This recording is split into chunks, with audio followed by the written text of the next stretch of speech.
Bueno, buenas tardes, Madana. Es un placer tenerte de nuevo y poder conversar de temas tan profundos como lo que a los dos nos gusta conversar. Así Pues, es que bienvenido. pues efectivamente, para mí es de gran agrado, asimismo, Anabel, que podamos dialogar sobre diversos temas que pienso pueden ser de gran interés para aquellos que puedan verlos, ¿no? Yo comenzaría, si me permites, para arrancar esta conversación que vamos a mantener, hablando de un tema que es altamente interesante, eso que se llama la conciencia, que en definitiva no es otra cosa que un misterio, ¿no? Desde hace años para acá, pues en el campo de la filosofía de la mente, filosofía de la ciencia, la neurociencia y todo lo demás, siempre ha habido un enorme debate entre grandes expertos, ¿no? Entre los que podemos, por mencionar algunos, John Searle o Francis Crick o Daniel Dennett o Antonio Damasio, en fin, sería interminable. Y obviamente nadie llega a ningún tipo de conclusión. Lo que sí es cierto es que se abren distintas vías, distintos métodos, fórmulas, sistemas, pero claro, como decía, o como dice Chalmers, por ejemplo, eh, the hard problem, el problema difícil, ¿no? ¿Cómo es posible que elementos de naturaleza material den lugar a que surja esto que llamamos la conciencia del yo, ¿no? Y obviamente hay explicaciones para todos los gustos, pero sigue siendo un misterio. Por eso se denomina algo así como el misterio de la conciencia. Y la conciencia también aparece en distintos métodos de búsqueda de lo que podemos denominar la filosofía perenne, ¿no?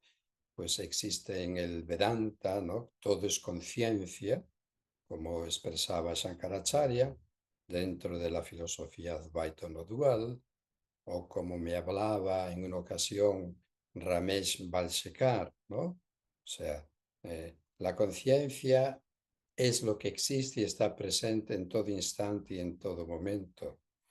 Simplemente nosotros tendemos a relacionarnos con la individualidad que se expresa a través de ella, la conciencia individual, que está dentro del tiempo y del espacio.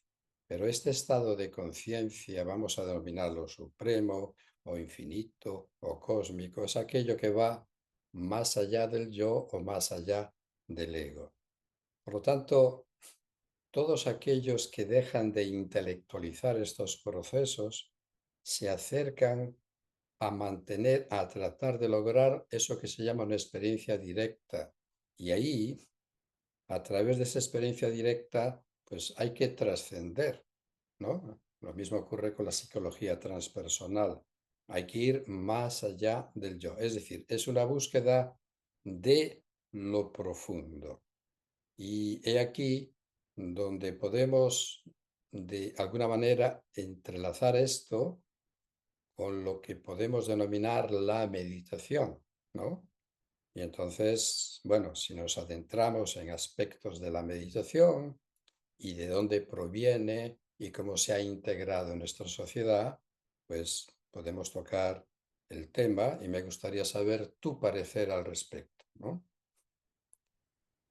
Bueno, hay una cosa que has dicho que yo realmente la vivo y es la base de mi experiencia, la no intelectualización, aunque siempre queremos saber, saber y saber más de lo que es la meditación, pero la meditación no se puede realmente saber intelectualmente, solamente experiencialmente.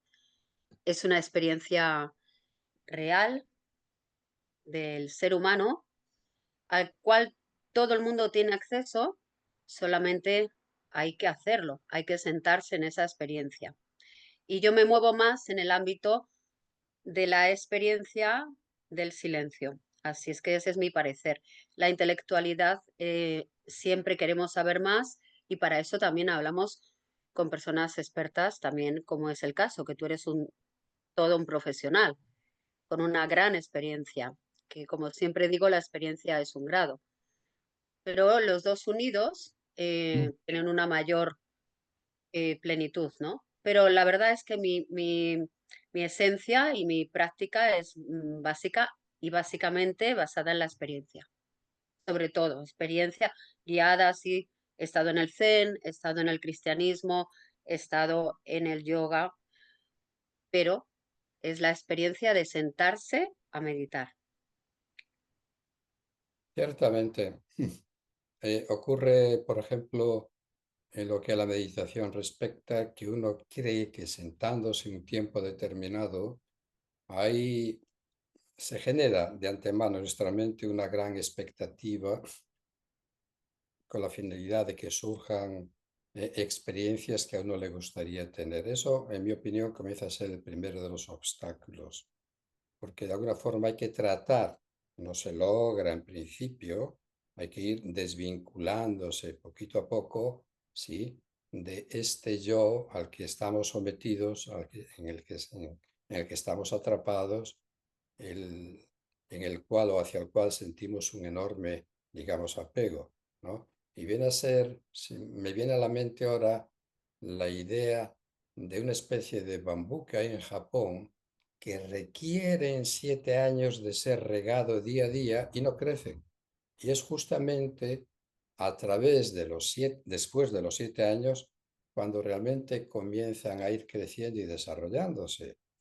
¿Qué significa esto? Lo suelen poner como ejemplo para dar a entender que estos procesos de meditación no es algo de manera inmediata que se generan o sensaciones o experiencias, que requiere largo tiempo, insistencia, consistencia y práctica, práctica y práctica. Antes me ausenté por un momento para recoger un vaso, pero me gustaría explicar que en este vaso, ¿verdad?, que tengo aquí en mi mano, podemos ver que hay un espacio interior, que es el espacio interno que hay en el vaso. Y luego digamos que hay un espacio exterior. La pregunta obvia, lógica sería, ¿cuántos espacios hay? Podríamos ver a simple vista, sin un análisis profundo, que hay dos espacios, el espacio interno, el espacio individual, el del vaso, y el espacio externo. Pero en realidad el espacio es uno y el mismo. Es algo muy engañoso. Si yo muevo el vaso para aquí, se mueve el espacio. Si le doy la vuelta al vaso, el espacio se da vuelta. No, el espacio es uno y el mismo. Lo que construye y genera la ilusión, algo ilusorio, es algo que es irreal y que no es real. Es la forma del vaso, esto que podemos llamar el yo, la individualidad. Pero cuando yo rompo el vaso, ¿qué es lo que desaparece?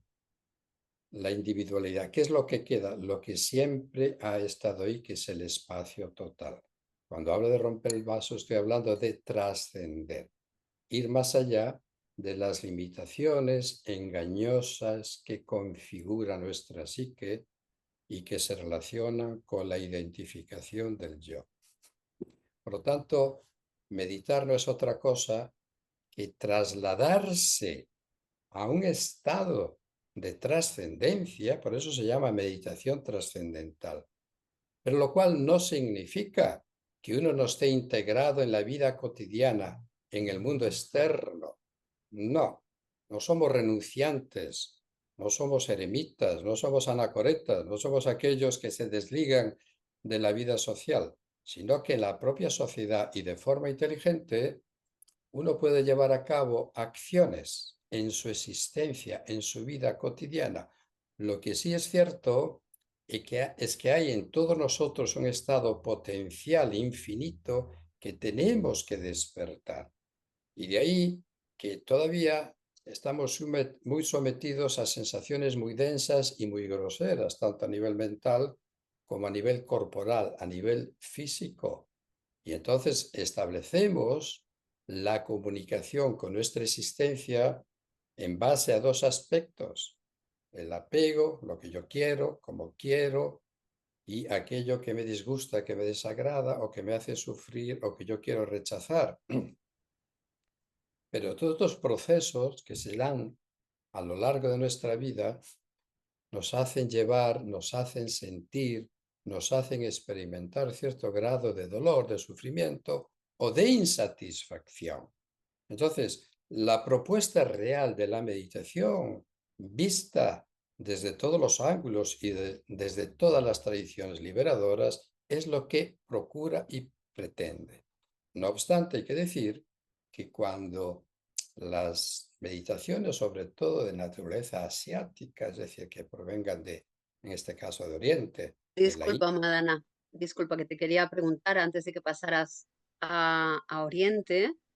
Más que preguntar, te quería decir, cuando tú has dicho lo del vaso, me ha recordado también el Buda transparente que tanto se muestra en el Zen, porque es realmente, nosotros no podemos, si somos la forma, no podemos dejar de existir mientras estemos corporizados. No podemos, plum, desaparecer y ser espacio, ¿no?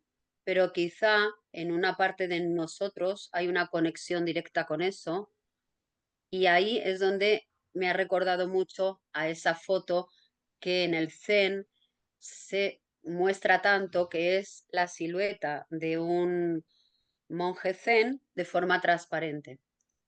Podemos quizá utilizar más esas formas densas de las que tú hablas, ancladas en el yo tengo razón, yo soy así, para ser algo más etéreo, permeable en lo que podamos estar dentro y fuera, con con esa sutilidad más sutil, o sea, la energía.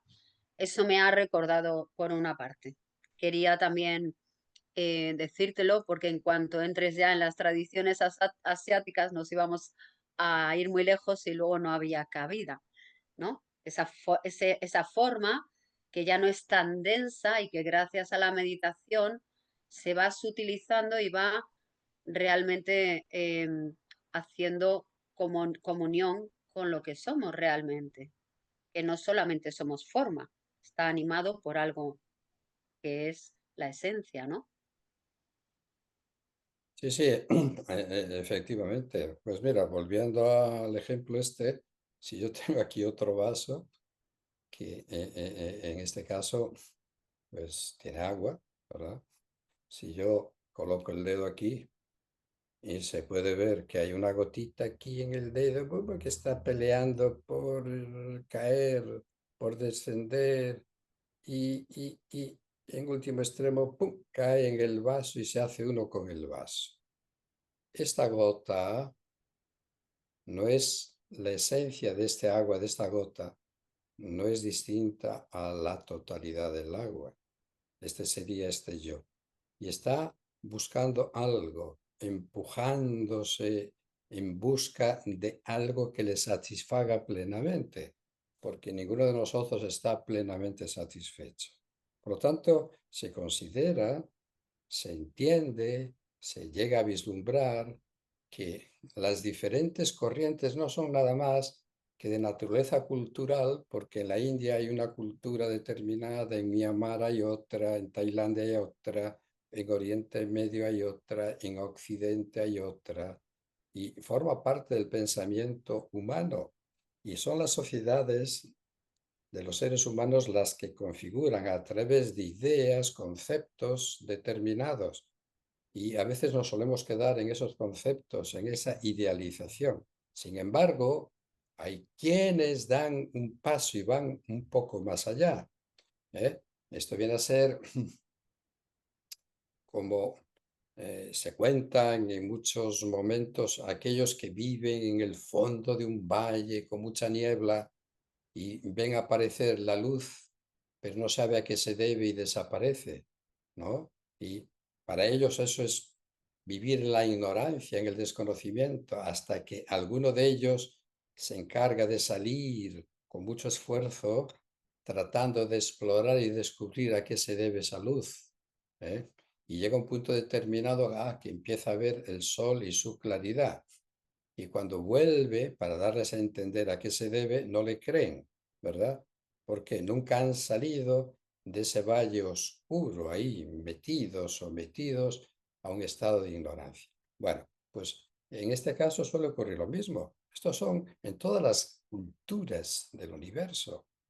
Existe ya en China desde el inicio, existía en Grecia, existía en la India con, digamos, los Upanishads.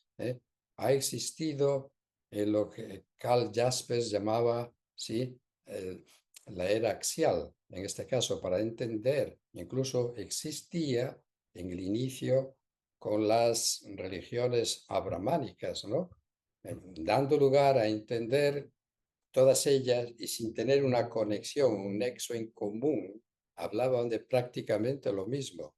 Bueno, no obstante, avanzando un poquito más en el tiempo y llegando a nuestra cultura y nuestra sociedad lo que más acepta es eso que llamamos la ciencia, que se ha convertido en la nueva religión. Si todo aquello que no se puede probar y comprobar y repetir no es científico, por lo tanto, no es creíble, corresponde al mundo de la superstición o de las creencias o lo que fuere, ¿no? Entonces vamos adaptando. ¿Qué hemos hecho? Adaptar elementos de la meditación como apoyo al bienestar psicológico y físico, sobre todo, como dice Evan Thompson, que es un famoso filósofo canadiense, que lo estamos acomodando a nuestro yo, lo estamos acomodando a nuestro ego y pensamos que es un bien a adquirir, como si adquiriésemos un coche, una casa o lo que fuese. Y lo que estamos haciendo, sin darnos cuenta, es potenciar todavía mucho más nuestro yo. En vez de este yo, aperturarlo mayor conocimiento, lo estamos individualizando para que yo pueda sentirme más a gusto de estos componentes psicofísicos que forman parte de mí. Entonces es muy difícil desarrollar estos aspectos pensando que viviendo en el presente y sin juzgar, toda mi vida cambia y mejora mi condición mental. En mi opinión, y estoy muy de acuerdo con Christopher Timmons, que es un gran maestro de meditación vipassana, nada de esto es así. Había que desgranarlo un poquito y desentrañar todo esto, que no es el caso en este instante, ¿no? Lo único que quiero decir es que ha habido una gran influencia, sobre todo por parte de la India, en principio modernamente con la meditación trascendental de Maharishi Mahesh Yogi, que en los años 60, pues 60 y algo, a través de dar a entender que había una serie de mantras con cuya repetición uno modificaba sus estados mentales y llegaba a alcanzar cierta paz, ¿no? Todo ha quedado un poco en el aire, pues se asemeja en la actualidad ese movimiento de mindfulness, al menos a mí, acorde a mi experiencia y lo vivido entre ambos aspectos, una cosa a la otra. Siempre buscamos algo distinto, pero como bien dice Goenka, un gran maestro que fue de Vipassana, que ha fallecido no hace mucho, hay que entender que la vida es transitoria, también lo dice el budismo, evidentemente, y todo es pasajero. Cuando uno se sienta a meditar, lo que tiene que hacer es tratar de actuar de manera distinta, porque nuestra vida es una reacción continua. Alguien me dice algo, yo reacciono. Algo que me sucede, no lo quiero, reacciono ante ello. Y estoy permanentemente en ese estado de reactividad y de identificación y de juicio de valor. Cuando yo me siento a meditar,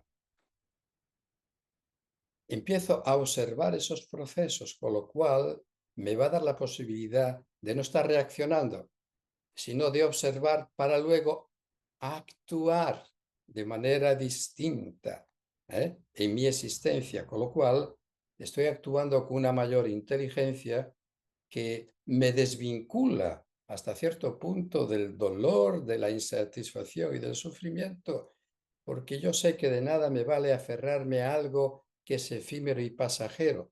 Si no tengo lo que quiero, sufro, estoy insatisfecho.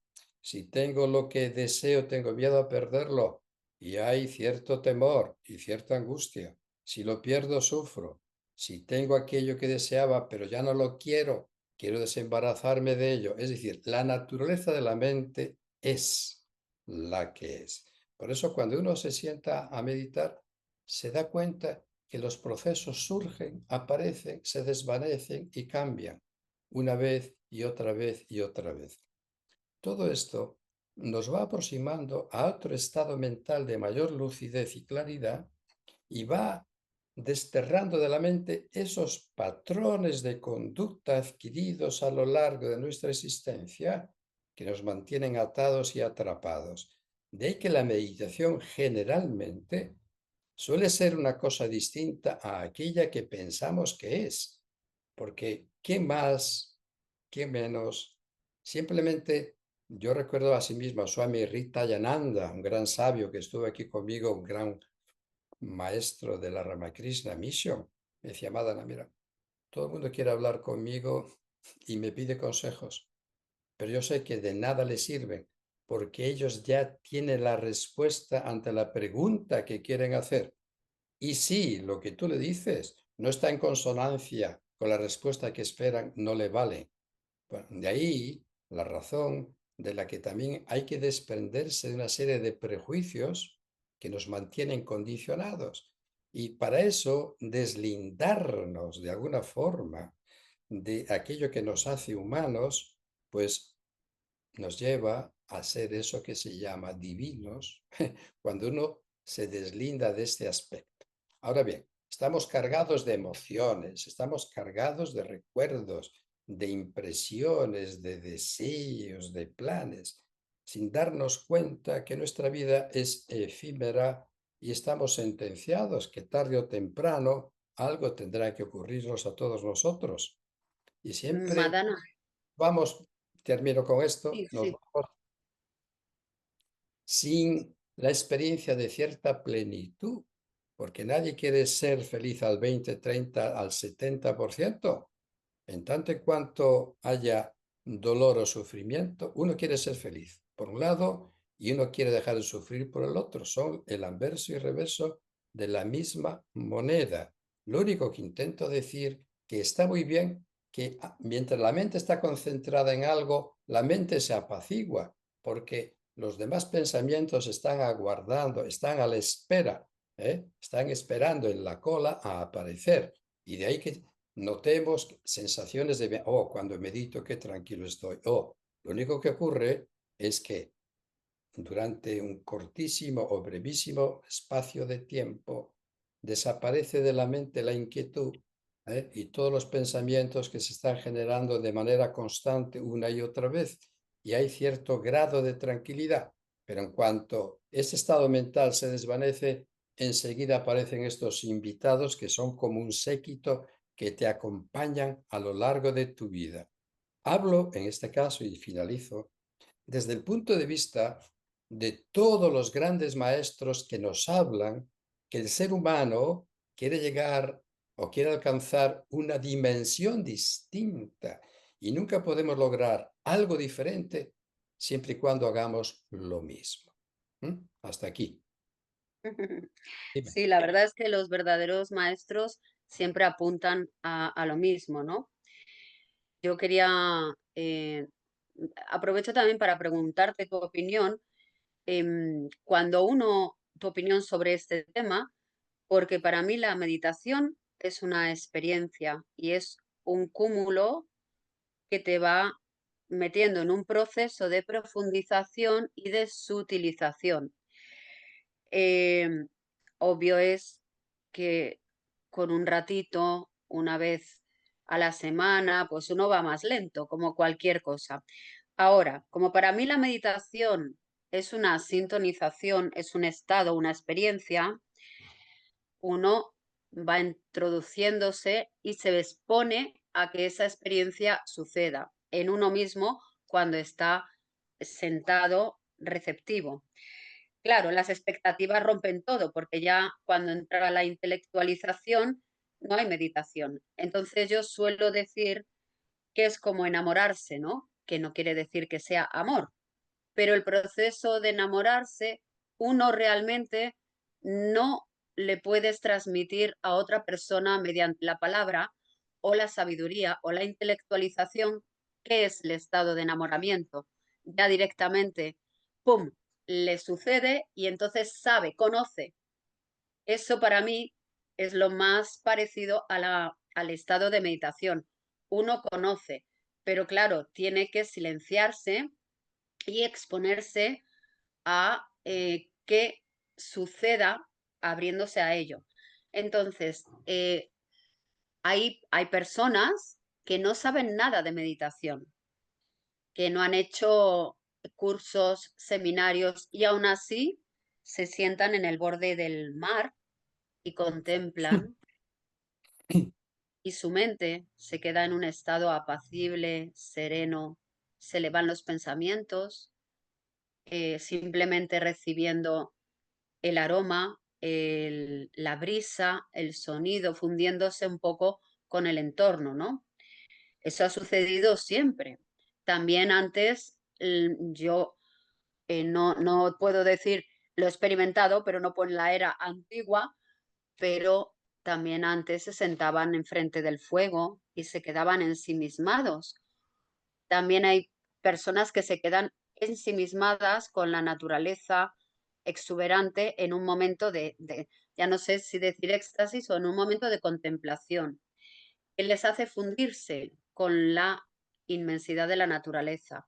Esos estados, para mí, son reales y no necesita intelectualización para sentarse a experienciar lo que somos. Claro. Luego viene el ego, o lo que se quiera llamar, porque está tan manida la palabra ego, como también está tan manida la palabra amor.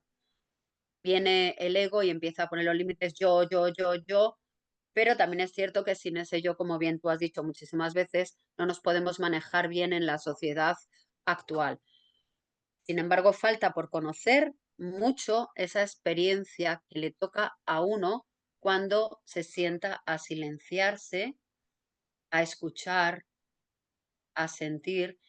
Y no creo que todo el mundo tampoco busque la experiencia de elevación o experiencias, porque en el momento en que estás buscando sensaciones, estás en un nivel de profundización, estás en el camino, porque llega en un momento dado, no tiene que ver nada con experiencias, sensaciones, en la quietud total. Y en el yoga, del cual eres un gran maestro, y también en el Zen existen los estados de dharana, atención y foco de la atención, y luego dhyana. Entonces es un proceso grande, pero a la vez lo que te quería preguntar tu opinión es si tú opinas que también por eso a veces dicen los maestros Zen, ¡pum!, es un instante. Si opinas también que te puede tocar en un momento dado más fácilmente si estás meditando habitualmente ese estado de unión con todo, ¿no? El vaso y el agua y el espacio. O sea, que como cuando uno se enamora, te toca, lo experimentas y esa experimentación es la que te transforma. Entonces, cuando uno se sienta con la práctica, es más fácil que le toque. Puede ser un instante que viva, sienta experiencia. Ya no digo tanto sentir, experiencia ese estado que no hay ni palabras para decir ese estado, porque ¿qué palabras? Toda palabra lo limita. ¿Qué opinas tú al respecto?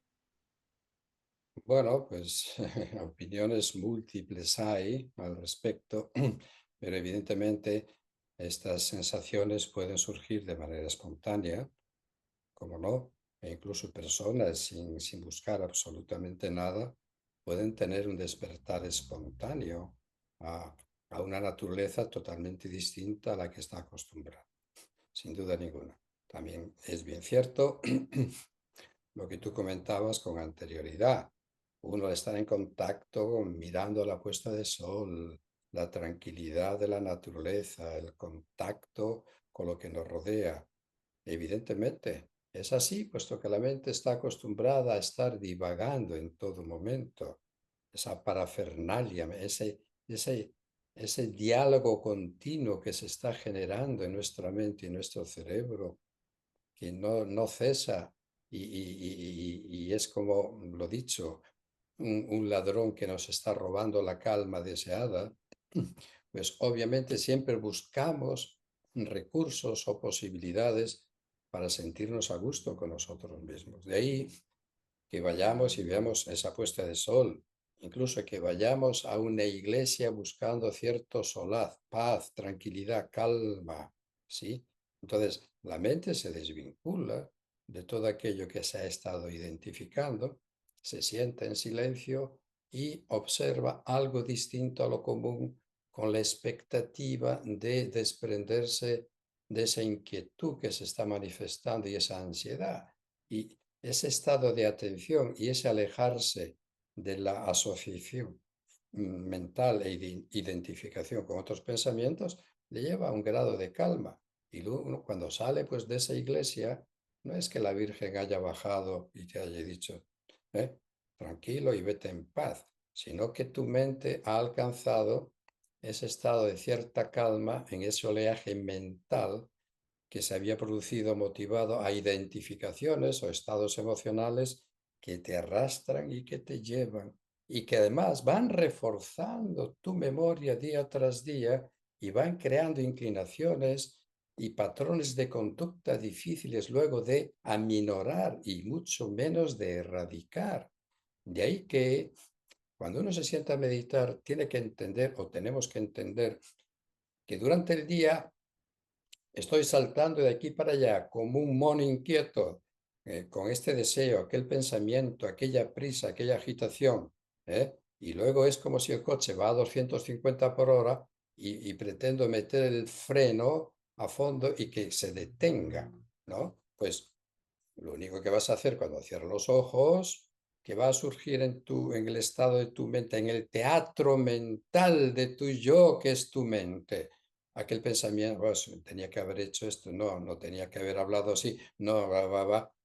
Todo ese tipo de identificaciones que son difíciles de quitárselas de encima, porque te están recordando que están ahí y es muy difícil aprender a observarlas. Solamente cuando uno observa, aprende y va llegando a entender que no hay nada que sostener porque todo es insostenible, no se sostiene, no se mantiene, no tiene continuidad, no se preserva, sino que todo está sometido al flujo y al cambio.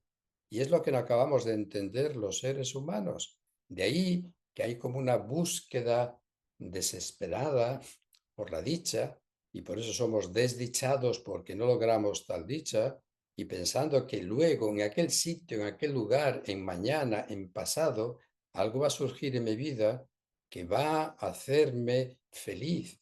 Pero llamemos a la puerta que llamemos, siempre habrá desgracias en la existencia de cada quien, porque estamos sometidos a todo esto. Y este es el primer diagnóstico que tenemos que hacer. Ahora, no significa que no deseemos ser positivos, que rechacemos o vayamos más allá del sufrimiento, pero para desprenderse de ese malestar, de esa insatisfacción, hay que llegar a entender cuál es el proceso que nos puede llevar ahí, ¿verdad? Y entonces, todo ello nos va a ayudar a que haya mayor lucidez y trasladarla a nuestra vida familiar, a nuestra vida laboral, a nuestra vida personal.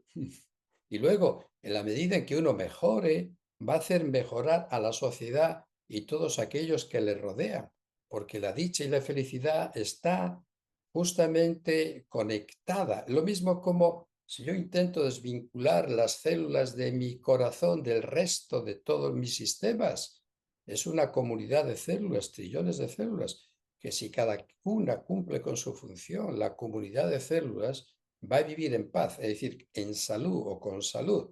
En cualquier Absolutamente. tipo de guerra o alteración interna, automáticamente ya se ve sometido pues, a una lucha, a una disputa, a un desacuerdo, a un dolor, a un sufrimiento, a una enfermedad, o llamémosle como queramos. Por lo tanto, claro que hay ciertas cosas en la vida que nos producen más satisfacción y más placer y son muy deseadas por todos nosotros, evidentemente, pero no podemos quedarnos en un pozo, como si la rana del pozo considerase que es lo único que ahí existe, porque hay un mar, hay un océano, ¿eh?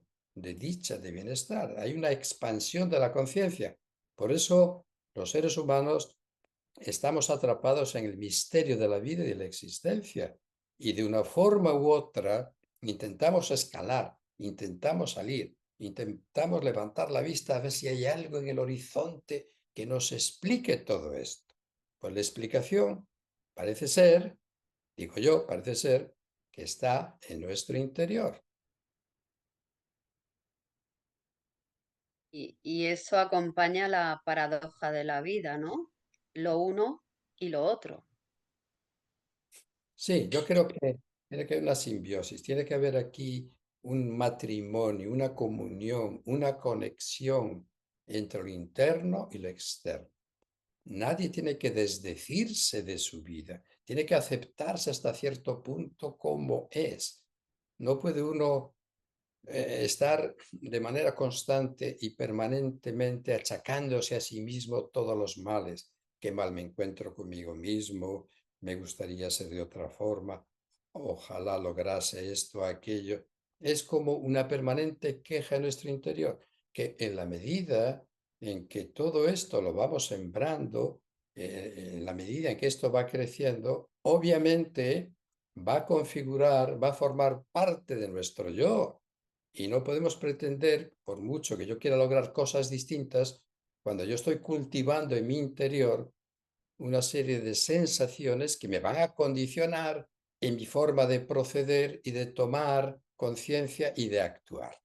De ahí que también, hasta cierto punto, tenemos que desarrollar cierta inteligencia personal que nos posibilite estar a gusto con nosotros mismos y, por lo tanto, con todos los demás. Por ejemplo, en el budismo existen lo que se llaman las cuatro sublimidades o inconmensurables, que son los Brahma Viharas: amor y bondad, benevolencia, compasión y ecuanimidad. Y todos estos elementos que nos ayudan a crecer desde el punto de vista ético, moral, personal, también nos ayuda a restañar heridas, ¿sí? Y a curarlas de alguna forma, porque ¿qué tipo de carga negativa llevo en mi existencia? Odio a aquella persona. Tengo esta sensación de malestar hacia no sé quién o hacia mí mismo. Y hay personas que realmente viven con una carga en su interior de sufrimiento innecesario y de dolor, ¿sí? En base pues al enfado, a la cólera constante, a la reactividad continua. Bueno, pues es el campo en el que te mueves, es el campo de tu propio yo, de tu propia mente. Y si tú quieres cosas diferentes, tienes que transformar esos estados e ir quitando de en medio gradualmente esas heridas que mantienes abiertas y que tienen que cicatrizar, y que no lleves una gran carga a tu espalda, que entonces tu vida va a estar produciéndose en base a todos esos patrones mentales y físicos de conducta, porque hay que considerar que la mente, el cuerpo y la respiración están íntimamente ligados. Todo aquello que se genera en la mente es transmitido. Es como si fuese, pues qué sé yo, una orquesta sinfónica que puede contar con 80 o 100 músicos aproximadamente, con múltiples instrumentos. Y todos tienen que estar muy bien afinados, para que luego esa melodía, ¿eh? pueda estar cargada realmente de vitalidad, de vida, de algo melodioso, de algo maravilloso, de algo digno de prestar atención y de disfrutar. Así también tiene que ser nuestra vida. Para eso hay elementos. Hay elementos para el bienestar del cuerpo, que es el vehículo que disponemos. Pues hay múltiples, hay ejercicios físicos de todo tipo necesarios. El baile, el tango, el no sé qué, el tai chi, el yoga, el ejercicio físico, el footing, el correr, la práctica de cualquier deporte, pues evidentemente son altísimamente beneficiosos para mantener este conjunto de células, ¿no? Que es todo nuestro organismo, y de sistemas, en buenas condiciones. Claro que sí. Hay métodos de respiración que nos dotan de vitalidad, que modifican el estado de ánimo, que lo impulsan hacia el bienestar para combatir la depresión, la ansiedad, la angustia y llevarnos a un estado de mayor calma y poder eliminar el estrés. Y se actúa como un método terapéutico psicofísico, ¿verdad? Ujú. Hay métodos de atención. Por lo tanto, todos estos métodos, ¿para qué nos sirven? Para potenciar nuestro yo en favor del bienestar. ¿No es así? Por lo tanto, claro que sí, un ejercicio adecuado, una actitud mental correcta, adecuada, positiva, ¿no? Ya lo Pero decía. Madana, discúlpame, cuando uno ya medita, o sea, cuando uno realmente se sienta a meditar, yo no he visto ningún monje budista, ningún maestro que, por ejemplo, esté en plena meditación atrapado de un estado iracundo, ¿no? Que son estados mentales reactivos.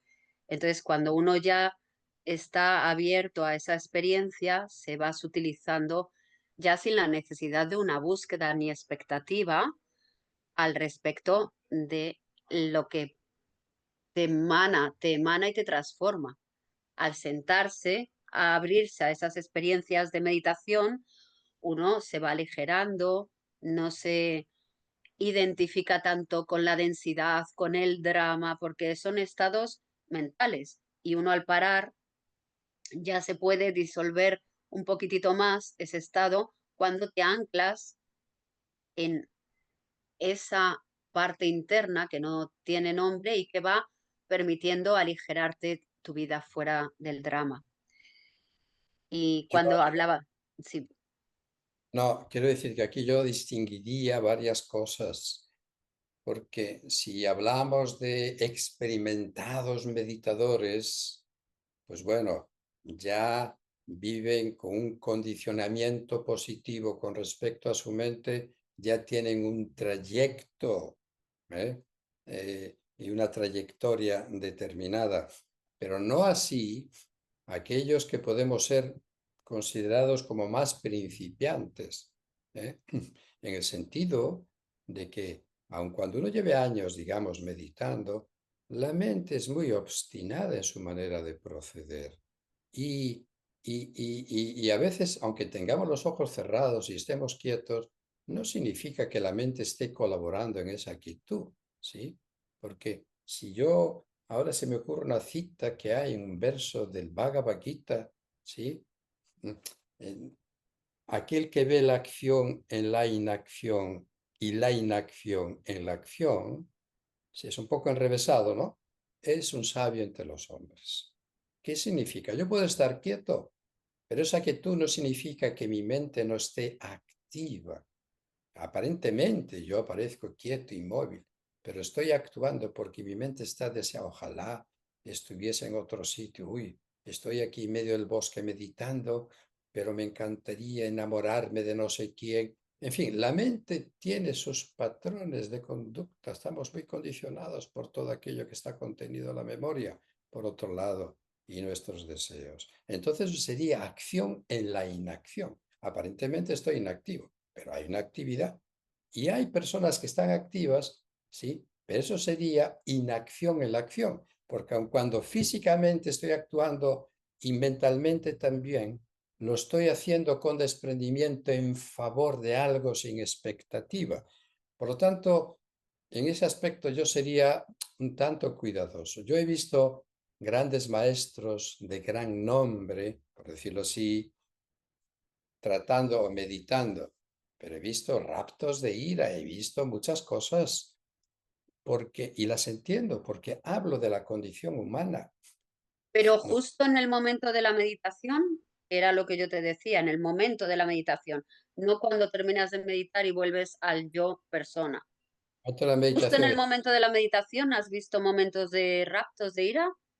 No, en el momento de la meditación nadie puede entrar en la mente. Eso, eso es No, lo que te decía, eso es lo que yo te decía antes. yo tampoco puedo dar por sentado o por hecho que esa persona está en un estado trascendental, No, ¿no? no, no, solamente Ah, afirmaba que en el nada, momento de meditar sí. la mente no está activa y además Hola. cuando tú cuentas siempre el cuento este del el mago de la lámpara, ¿no? Pues cuando tú le das una tarea a la mente como es el de respirar, ya se focaliza y ya te permite un poquitito descansar, ¿no? Tú siempre Eh, cuentas ese cuento de mago, dame este deseo. sí, sí, sí, es verdad. Pero no está, yo personalmente hablo, no es tan sencillo cerrar los ojos y buscar cierto estado de quietud, porque la naturaleza de la mente es la que es, ¿eh? Y va a estar acompañándote de los pensamientos que surgen inacabadamente como una ola detrás de otra que van apareciendo en el campo de nuestra conciencia. Yo no lo pondría tan sencillo. De ahí que a veces estoy en contra, bueno, en contra, por decir, en desfavor. No favorecería yo esos dichos, no, cierra los ojos un minuto, 5 minutos o 3 minutos. Y... No, no. Lo mismo que he expuesto el ejemplo previamente de esos bambúes japoneses que requieren años. Y no solamente esto, me puede servir como ejemplo, qué sé yo, el ejemplo de los árboles, que son los de rápido crecimiento, son los de menor calidad. Muchos requieren años y años que se van configurando y tienen un gran poder, ¿no? Y Claro, no solamente esto, sino que, si me permites decir, y con esto termino, eh, mm, en la historia de ese leñador que iba con su hacha a talar árboles todos los días y hoy talaba 20 árboles y así seguía durante un tiempo, luego 21, luego 25 y fue transcurriendo el tiempo y dedicaba el mismo tiempo a su trabajo a talar árboles y entonces empezó a decrecer esa tala, de manera que ahora cortaba 19 árboles, al día siguiente 18, a los pocos días 15 y no se lo podía creer, pero si yo pongo la misma energía, el mismo esfuerzo, ¿cómo es posible que antes conseguía talar 25 o 30 y ahora solamente 15? ¿Y qué es lo que hace? Se va a un maestro de la tala que va a ver y le explica qué le está ocurriendo. Y le dice ese maestro, tráeme el hacha con la que cortas los árboles aquí. La ve y dice, quiero que lo veas. Mira, ¿ves que no está nada afilada, sino todo lo contrario? Y de esta forma es muy difícil de trabajar y conseguir éxito. Pues lo mismo ocurre con tu mente. La mente tiene que estar muy afilada en este caso, ¿sí? Para conseguir ese éxito del conocimiento. Y eso evidentemente va a requerir inteligencia, tiempo, guía, dirección, etcétera, porque no es tan sencillo. De ahí que a veces se diga que uno está con estos maestros una serie de años porque te van guiando, son como mapas, ¿no? Que te van señalando el camino, ¿eh? Y, y de ahí con esto termino ahora de verdad. Cuando hablo de principiantes y le decimos que cierren los ojos explicándoles algo para meditar, están deseando que termine esa meditación porque su ansiedad no le permite permanecer a gusto consigo mismo.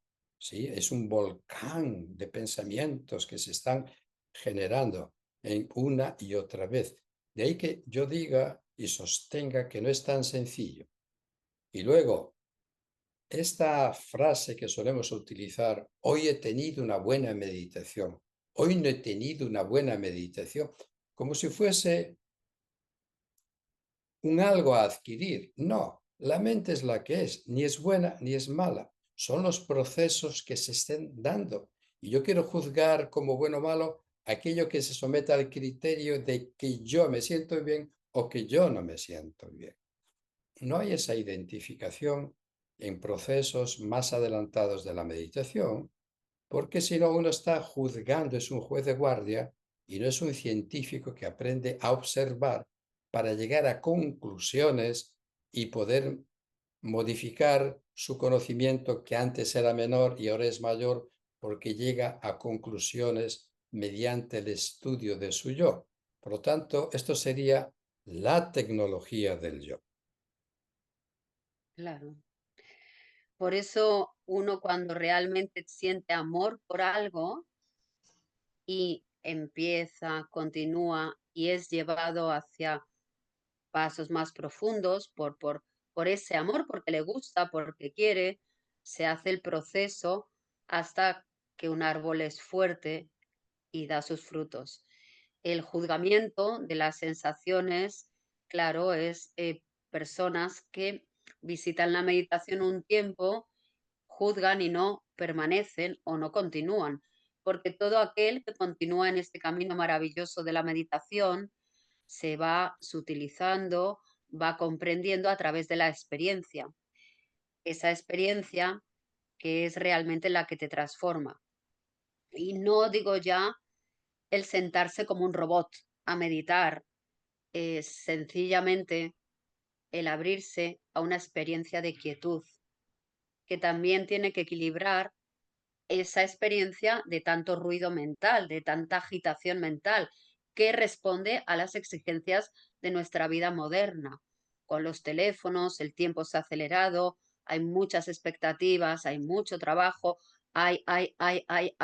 qué cansado estoy o qué cansada estoy. Entonces, el equilibrio, como dicen también en el budismo, el camino de en medio, al menos, es importante para equilibrarse, para poder andar con paso firme por la vida, porque si no, uno es muy vulnerable, identificado solamente con la mente y con el ruido de fuera. Y yo te quería también eh, decir, tú tienes un hombre que llevas toda la vida en estos temas. Y yo en mi experiencia con las personas que desde tu pausa sagrada guío y antes puedo haber aprendido, porque yo soy una eterna aprendiz, la pura verdad, puedo haber aprendido que antes de meditar hay que saber focalizar la atención, porque si uno no aprende a focalizar la atención, a sentir su respiración, que básicamente es tomar dominio de que la mente no te piense, sino, a ver, respira y tú simplemente tomas dominio sobre tu atención. Y por ahí, si se sigue manteniendo esa estabilidad de la atención, esa focalización, uno puede llegar a estados un poco más profundos que se les puede llamar estados más meditativos, ¿no? Entonces, al principio es muy, como todo, es que es un proceso vital que nadie nos lo enseña. Ojalá se enseñase en las escuelas, se prioriza la parte racional, la parte de memorización, pero el estado de meditación que tanto bien hace al ser humano no se enseña. Y es como cuando un niño empieza a andar, cuando todos nosotros empezamos a andar y de pronto no sabemos mantener el equilibrio, nos caemos, requiere correr, bailar. Todo requiere un proceso de adueñamiento, no sé, esa palabra no existe, pero de hacerse cargo de uno mismo y eso lleva un tiempo. Y no me refiero al uno mismo en la parte de personalidad, sino a reconocer que dentro de nosotros existe una energía primordial que no es solo la mente. Entonces yo destacaría mucho la importancia de la atención. De hecho, yo quería, estoy diciendo mucho yo, quería transmitir primero encuentros o unas posibilidades con los cursos de aprender a focalizar la atención para poder ser dueños de nuestra atención y no que nos distraigan constantemente y nos desempoderen, porque cualquier distracción con el móvil, con la vida, con cualquier cosa, estamos afuera, pero no somos dueños de nuestra atención, que para mí es el primer paso, es lo más importante antes de empezar un camino meditativo. Es como, a ver, ¿dónde es? Aquí, ese proceso. Y de ahí que se diga en la actualidad el cultivo de la atención consciente. Bueno, eso ya es una llamada a nuestra mente para que entendamos que esa proliferación de pensamientos continuos que surgen en nuestra mente haya que de alguna forma disminuirlos, ya no digo detenerlos. Y de ahí que cuando hay una llamada a mindfulness, por ejemplo, voy a hacer un curso de mindfulness o meditación mindfulness. Bueno, ya se construye en tu mente la idea de querer hacer algo distinto, con lo cual te lleva a participar de ese cursillo, de esa meditación, para darte cuenta, porque es un proceso de darse cuenta, de entender que hay que llevar la mente a un estado distinto al que habitualmente ocupa nuestra mente, que es un estado de falta de atención, de falta de concentración, de falta de enfoque. Pero todo, es un cirujano ante una cirugía pues muy compleja requiere mucha atención. Vemos a los tenistas en Wimbledon que requieren, en el momento que alguien dice algo, se levanta, ya se detienen, requiere atención. Es decir, para aquel que hace escalada libre en, qué sé yo, en esas rocas verticales, tienen que estar muy atentos y prestar mucha atención a cada acto, cada acción que llevan a cabo, si no se despeñan. Es decir, la atención está absolutamente en todo para tener éxito. ¿Eh? Cuando estamos muy dispersos, cuando uno va a un concierto de un cantante o una cantante que le gusta, presta atención, se olvida de sí mismo y de todo lo demás, porque la atención está puesta en ese instante, de ahí que uno disfrute. Si uno va a jugar al golf, pongamos por caso, para aquellos que le gustan, está prestando atención, está en un entorno maravilloso, verde, precioso, en contacto con la naturaleza, una vida social con amigos y al mismo tiempo está prestando atención al juego, con lo cual se genera una adicción mediante la atención, de ahí que le lleve una y otra vez a ir al campo de golf a jugar, porque se siente muy a gusto, se desprende de su yo y de todas las preocupaciones, porque la mente está muy presente y atenta. Esa es la razón por la que la gente siente ese tipo de adicción ante aquello que le agrada, ¿eh? Y se siente inclinado a volver a repetirlo. Bueno, y así sucesivamente. Por lo tanto, tiene mucha razón al decir que fundamentalmente la atención, la concentración, el enfoque mental es imprescindible, obviamente, porque si no, o cuando vamos a ver una puesta de sol, ¿eh? Vemos la puesta de sol y estamos en un estado de cierta tranquilidad, no por el sol en sí mismo, porque en ese instante se da la circunstancia que nuestra mente tiene la capacidad de concentrarse y cuando uno se concentra en algo, se olvida de sí mismo. Y cuando uno se quiere quedar dormido, tiene que olvidarse de sí mismo para dormirse, porque si no, no se sume en el sueño. Y así sucesivamente con una cosa y con la otra. Bueno, así que yo creo que esta conversación nuestra puede ser enriquecedora para algunos, cuando menos, y nada, agradecerte esta oportunidad de poder charlar contigo, intercambiar pareceres y espero que no sea la última vez que lo hagamos. Bueno, muchísimas gracias, Madana, porque realmente es siempre muy interesante todo lo que nos compartes. Así es que gracias y te emplazo para la próxima cuando tú desees. Muchas gracias y saludos a todos aquellos que pueden vernos, ¿eh? Gracias. Gracias.